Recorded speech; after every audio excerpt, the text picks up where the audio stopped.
Sports on Air.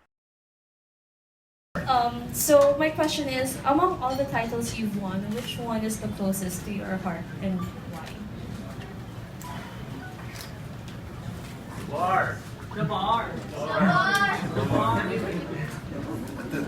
The bar title.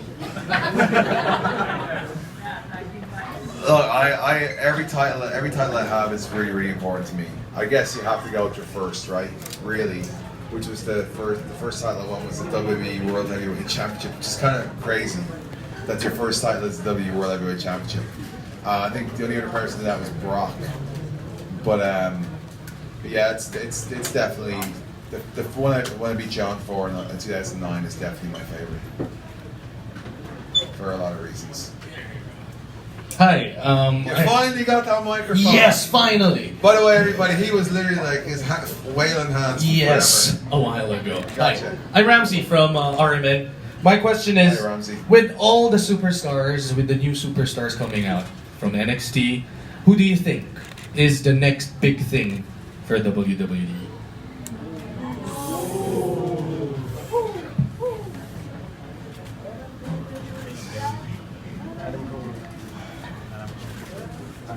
You know, I'd love to see people. I'd love to see either Cesaro, Rusev, or Drew McIntyre. There's no applause there at all. I heard no.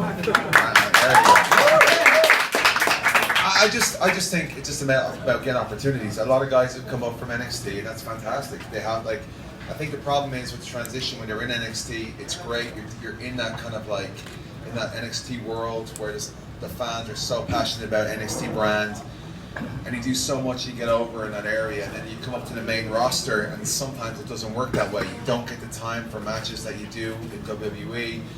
There can be a little bit of disconnect sometimes with the new fans and the new fan base who don't watch NXT. I just think, if you're talking about NXT guys, I think Ricochet is definitely doing well. Aleister Black.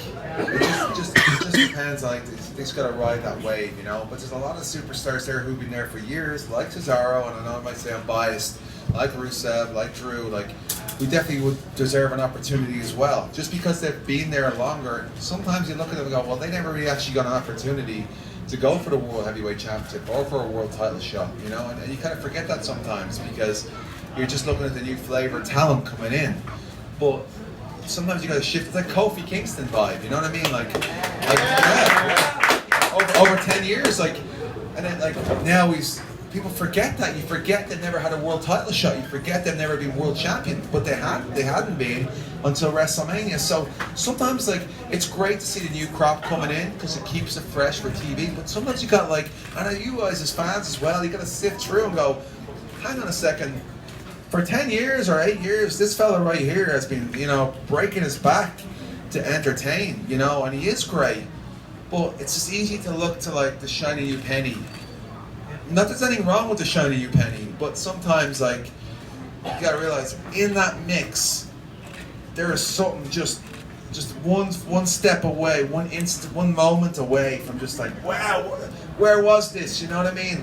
I know he's always there, but this is incredible. Exactly like the Kofi vibe. And the reason Kofi got to where he was only because Mustafa Ali got injured. And that's crazy. But that's just the way the WWE works. That's just the way it works. It's just one thing can lead to a whole new path, a whole new opportunity for somebody else. And that's why people go to me I had that mentality, always be ready, because you just never know when opportunity is going to come, and that's just not for me; it's for everybody. Some people are not doing anything; they'll sit back and they'll be like, "Oh, they're not doing anything with me." They'll stop training. They'll let themselves go a little bit. Then an opportunity comes their way, and then they're on the back foot the whole time. The trick is to always be ready. Look at Cesaro in the gym, crushing it all the time. Look at Rusev. Rusev's getting the best shape of his life. There's other athletes that are there as well. EC3 came up to having done anything with him. So it's just, you don't know where it's going to come from, that magic. And it'll come from somebody. And yeah, the new person will come up. I was that new person who came up from ECW 2009, and boom, I got that opportunity, and I was ready, I took it. But there's a lot of guys who've been there 8 or 9 years, Man, you never know. Could even be Heath Slater. You don't know where it's going to be. I'm serious. Yeah, it could be anybody. Like, it just could.